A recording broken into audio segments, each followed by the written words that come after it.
Hey, I'm Cody. And I'm Christina. And this is our van, the Desert Cruiser. It is a 2018 Mercedes Sprinter van, 2500. We've been living in this thing for almost a year now.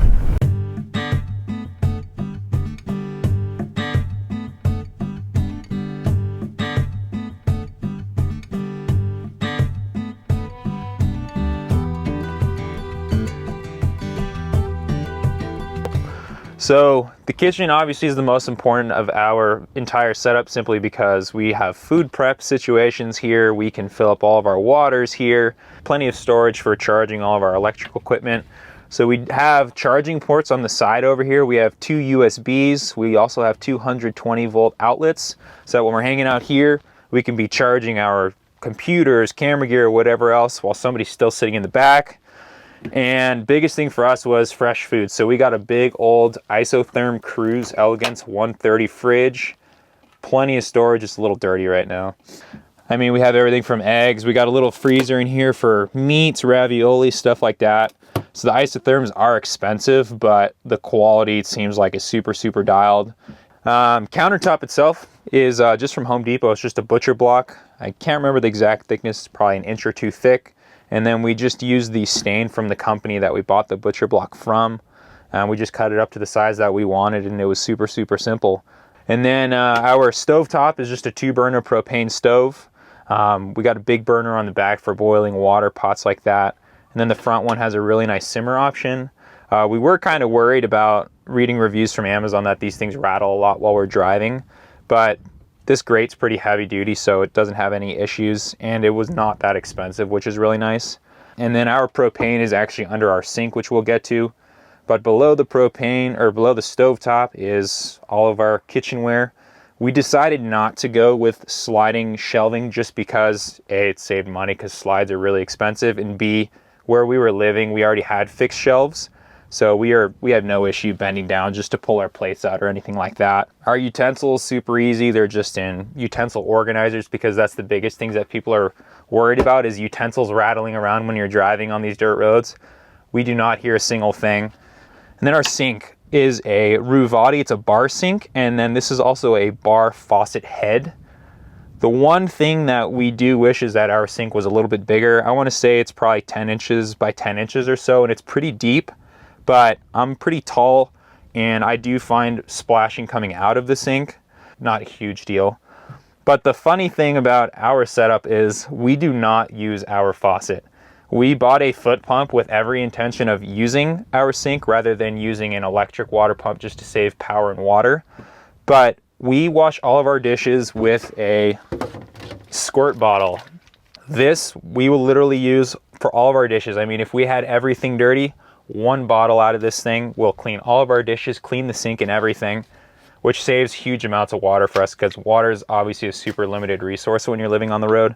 So for us, we can go 2 weeks of water with showering off of 25 gallons, which is really nice. And then we also have our propane tank in the bottom of our cabinet here. Per regulations from the state that we're in, you do not need to have propane vented. So what we do, just for safety reasons, because as you guys know, propane tanks can leak with altitude changes and whatnot, and propane's heavier than air, so it sits on the bottom on the floor. So whenever we cook, we always have our windows open, which is why we have these T-vent windows here. Pop these open. We have our max fan here, sucks all of the potentially nasty air straight out the top of the van. And when we're not cooking, or when we're done cooking, we just shut the tank off, turn the valve off, burn the residual out of the stove, and then you don't need to worry about propane leaking out of the lines or anything like that. And then we also have our extra water jugs in here. We have 6 of these, 5 of them for fresh water, 1 of them for gray water. So we have a really easy setup, because if we're in an area like Tucson, where we are right now, the water is not the greatest, even the potable water. So yesterday we went to Glacier Water Fill Up. And then just little storage organizers are really huge for the van. We got this off of Amazon, holds soap, toothbrushes, all of that stuff. It just keeps everything neat. You don't want anything cluttered in here, because as soon as you get out on a bumpy road, that stuff is gonna fly everywhere. Overhead cabinets. Probably the scariest thing that we built, simply because we did not have any idea on how they did them. Put the hinges on, we have gaskets, 1 on each door so that they hold open.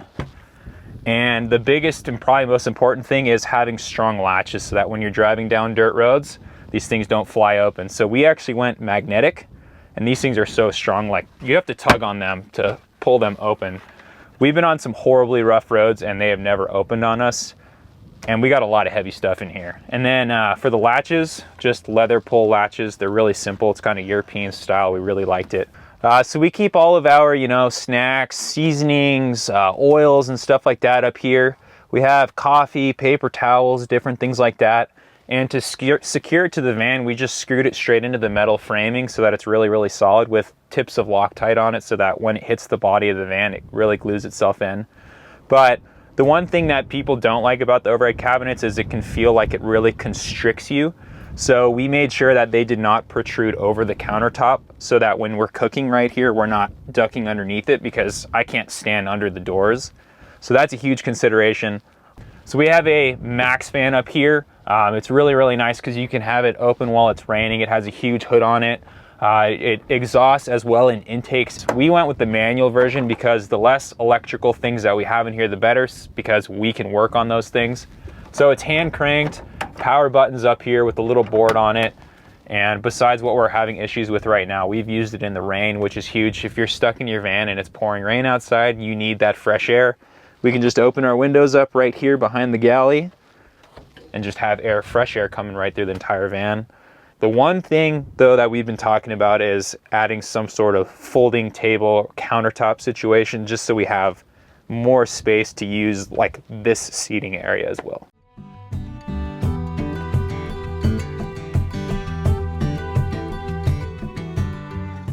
This is my favorite part of the van. We were really looking for a desert theme in here. So as you can see, there's a lot of little details, like we have a saguaro here, our cactus, this is our cool hat rack, and then we have a cool cow rug right here. So this is our big couch storage. We have it literally filled to the brim, and it's pretty basic. We like to keep a lot of the blankets in here, any kind of tripods, yoga mats, all of that good stuff. And then up here is where we have a lot of our clothes storage. It's really cool because I've seen a lot of people with their van builds that kind of just throw their clothes in there. And we found these cool, really cute, like cute cubes from Target. And I literally fill all my clothes in here. It's so organized, and I really think that it's important to have really good storage in there. And then we also have a lot of our journals up here. We document everything that we do together, probably since like 2017, early on in our relationship. This section right here is my favorite because this is our Nature's Head composting toilet. It's really easy to get to, and a lot of the other van builds that I've seen, they have a slider for their Nature's Head composting toilet. But for us, we didn't think that it was a big deal to remove it every once in a while if we had to get it and dump it out. So we made a really unique kind of area where we have a lid right here so that we can grab onto this when we are using the toilet. It's really compact, it's easy to get to, and all we have to do is unplug it, undo the side screws of the Nature's composting toilet, and we just lift it out. So this is kind of our toiletry area, where basically you'll see nothing but toilet paper and a lot of my little kind of knickknacks where I have my hairbrush, my nail polish, lotion, anything that's kind of toiletry related.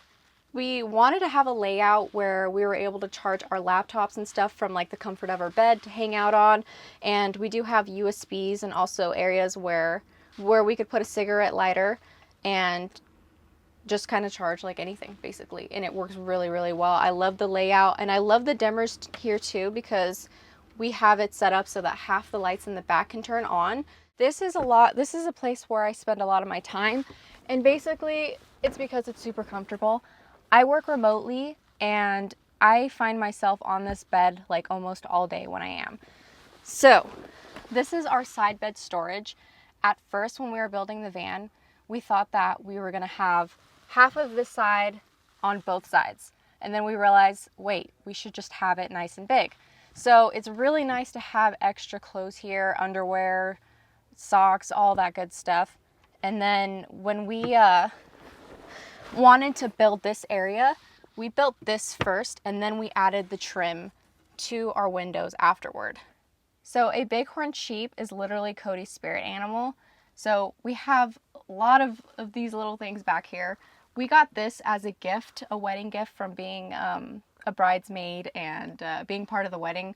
Our friends gave us this bighorn sheep, and then we later found this saguaro that like literally fit perfectly with it, like the colors and everything. And then we ended up getting this from Silverton, and we thought that that was amazing that we could put it like any hats there. We just love the desert.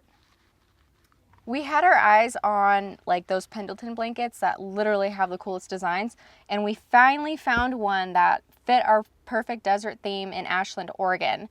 So of course we had to take the opportunity to get it.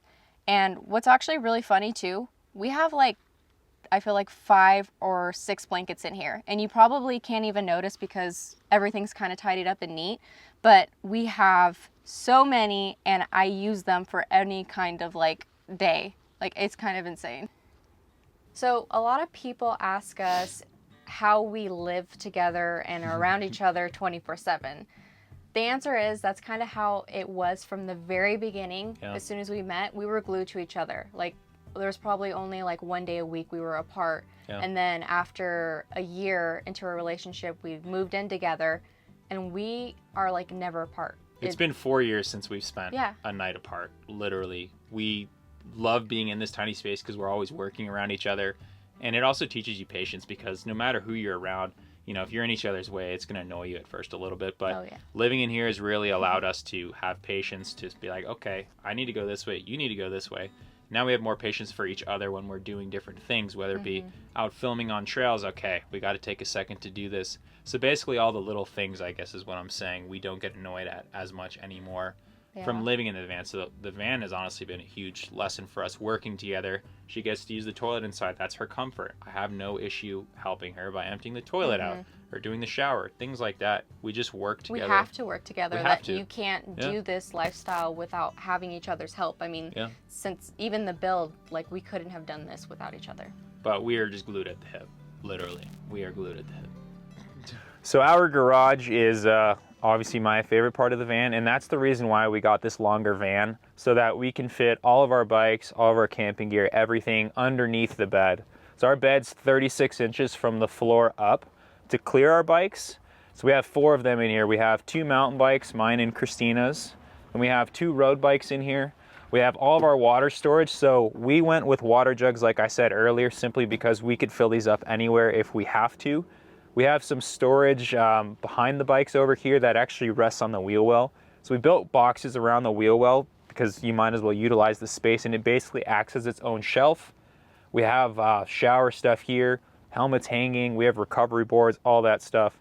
But this right here is my absolute favorite part of the van. It is a 48-inch sliding bike tray. We have the mountain bike parking only sign because we like mountain bikes. Thank you, Brandy, my sister. So we have 2 full-size mountain bikes, 2 full-size road bikes here. And then we are just utilizing the space. We have our riding shoes on here. We have the pump between. We have helmets, extra kits, stuff like that. And the biggest thing that people always ask is, where do you put the wheels? Our road bikes have bagged or wheel bags just to stuff between the bikes, and then our mountain bike wheels just rest against the mountain bikes. But it works really well, and the nice thing is the slides lock when they're out, and when you slide it back in, it also locks. So that's huge, because if you're driving and you're on a super steep incline, imagine this slider going and smashing into your back doors. That would not be good. And then the back doors are also just all the same kind of plywood. We just dyed this plywood just to bring out the colors and the texture. Those are just screwed right into the frame of the door. And then we also have all of our electrical over here. So we have 3 100 amp hour lithium battle-borne batteries, which we absolutely love. Victron solar controller battery monitors, so we can monitor everything through our phones, which is really, really sick. The other kind of unique thing is we put our shore power plug underneath the van because we rarely plug in. So we didn't want to see a big plug on the side of the van. So it actually goes through the floor. And then we have the extension cords needed, just stored back here. But we've ran off of solar this entire time of living in the van. And then last thing is just this cool little door organizer. My family was in the horse world. So this is a tack organizer. So imagine having, you know, spray bottles for the flies on the horses, brushes, stuff like that. But we use it for mountain bike gear. We have chain lube, extra bottles, sunglasses, all that kind of stuff. But the garage space is huge, but having the raised bed basically accumulates for it, and everything works out perfectly. Nothing rattles back here, nothing moves back here. And that's the reason why we wanted the van, is to have gear in here. Truck campers are super cool because, you know, they can really wheel well. They could go far back in places, but you don't see truck campers that have internal bike storage. That's the selling point for us for the van, is being able to be completely self-contained, because bikes are super expensive. There's no way we wanted any of our gear outside.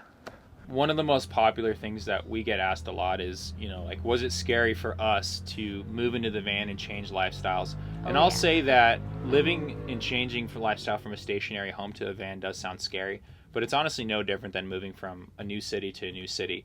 It's just new surroundings all the time, but you still have your comfortable space. So being able to do the build is the first, like, huge step that people have to take, especially those like us that, you know, are not handy. And we put it off for a good while. But we had if the you van can, for so long. Yeah, if you can complete the build, you can accomplish anything, and you really just have to jump into it. You know, you can always say, oh, you know, I'm not sure if I'm financially ready yet, but if you have the money and you see the numbers and you actually can do it, you really need to go for it, because nothing is guaranteed. I mean, if you can do it today, do it today. That's how it was with us with this van. The van was built, our family at first was like, how long are you going to be doing this for? 6 months, a year? But they realized, okay, we're pretty happy living like this, so they were cool with it. But, you know, it's different. There's different kinds of problems and issues that you run into on the road. You know, rather than a pipe bursting and calling the plumber at your home, you know, you potentially could be in the middle of the desert and you have to figure out how to get to a mechanic shop because your vehicle's not running. No matter how you live, you're always going to have specific different kind of difficulties that you have to overcome. They're no more difficult on the road. They're just different than what most people are used to. And we've had to deal with that stuff. Thankfully, we haven't had any mechanical issues. But maintenance. But, you know, we have to get maintenance done. We have to, you know, figure out our time frame. We have to go with the flow with the virus going on, figure out where we're able to travel comfortably. So those are the kind of things that you just have to watch out for. And it's always evolving, and we're always learning how to live this lifestyle easier for us. And there's no spreadsheet. Everybody's different. Everybody's vehicle is different, but everybody has the same goal, and that's just to be out here enjoying nature and living a different way of life for us. And it's perfect for us.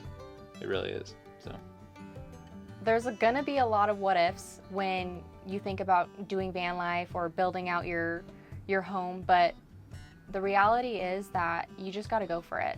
There's a lot of moments where I was just questioning everything, why we even got it, why we were starting it. A lot of late nights. There's a lot of hard work that you put into it, and as long as you apply yourself, you can make this lifestyle happen.